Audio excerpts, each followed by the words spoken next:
Welcome to ABC campus. आज हम Kaif 5 FAR 2 financial accounting and reporting 2 के सब्जेक्ट में पास्ट एग्जाम्स का एनालिसिस करेंगे। अब तक जितनी अटैम्प्ट्स हो चुकी हैं स्प्रिंग 2023 तक की, तो उन सबको हम इसमें डिस्कस कर रहे होंगे।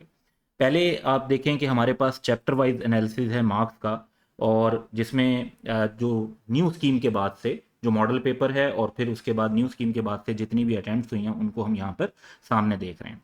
तो ये चैप्टर वाइज एनालिसिस है आई कैप के स्टडी टेक्स्ट के मुताबिक।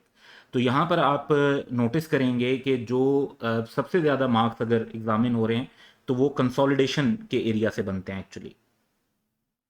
ये 14 और 5, क्योंकि ये दो चैप्टर कंसोलिडेशन और एसोसिएट वाला ये मिलाकर ही क्वेश्चन आ रहा होता है, तो 19 मार्क्स तो यहाँ से बनते हैं। दूसरा जो मेजर एरिया है वो इनकम टैक्सेस का है, IS 12, और थर्ड लीजेस। कई बार, तकरीबन हर बार आप देख रहे हैं इस पर मेजर क्वेश्चन है। और फिर IFRS 15। तो अगर आप 4 टॉपिक्स की टॉपिक्स के तौर पे आइडेंटिफाई करना चाहते हैं तो वो IFRS 15, IFRS 16 लीजेस, IS 12 income taxes और कंसोलिडेशन का टॉपिक बनता है। लेकिन इसमें एक और इम्पॉर्टेंट बात यह है कि चाहे सिर्फ बहुत थोड़ा ही टेस्ट क्यों ना हो रहा हो, ऑलमोस्ट हर जो चैप्टर है उसमें से जो है टेस्टिंग हो रही है। इवन अगर यहाँ पर अगर आप देखेंगे कि जो चैप्टर 10 है इसमें से 0 आ रहे हैं, तो इसी से रिलेटेड इनफैक्ट चैप्टर 11 है, तो फिर उस पर क्वेश्चन सेट हो रहा है। तो सम टाइम 11 पर सेट हो रहा होगा और सम टाइम चैप्टर नंबर 10 पर सेट हो रहा होगा। तो जो ये बड़े टॉपिक्स हैं इसलिए इनमें ऑब्वियसली क्वेश्चन ज़्यादा बनते हैं, लेकिन आपको हर टॉपिक को जो है वो जहन में रखना चाहिए कि उसमें रेलिवेंट क्वेश्चन उससे आ रहे होंगे।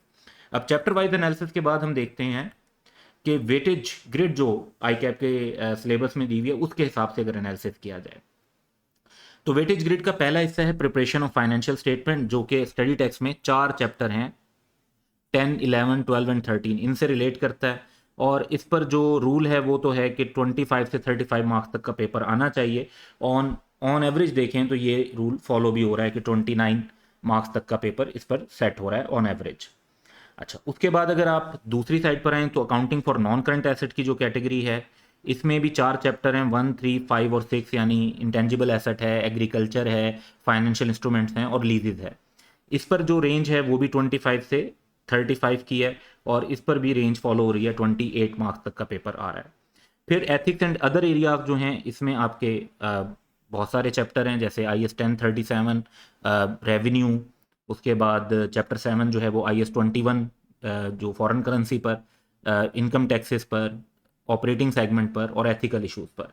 इसका क्योंकि इसमें चैप्टर भी ज़्यादा बनते हैं, कंटेंट भी ज़्यादा बनते हैं, तो इसकी वेटेज ज़्यादा है, 35 to 45 मार्क्स की रेंज की। और अगर हम देखें तो सबसे ज़्यादा पेपर भी इसी में से सेट होता है, जो विद इन रेंज है, यानी 43 मार्क्स तक की रेंज का पेपर यहाँ से सेट हो रहा है ऑन एवरेज। तो ये एनालिसिस होपफुली आपको आइडेंटिफाई करने में मदद देगा कि आपको किन टॉपिक्स को ज़्यादा फोकस करना चाहिए और किन टॉपिक्स पर ज़्यादा तवज्जो देनी चाहिए। लेकिन हमेशा याद रखें कि सिलेक्टिव स्टडी नहीं कीजिएगा और प्रॉपरली पूरा सिलेबस कवर करके जाएं और फिर जो है वो एग्ज़ाम को अटैम्प्ट करें, तो आपके सक्सेस के चांसेस जो हैं वो कंसीडरेबली ज़्यादा हो जाते हैं। So that's all for today. Have a good day.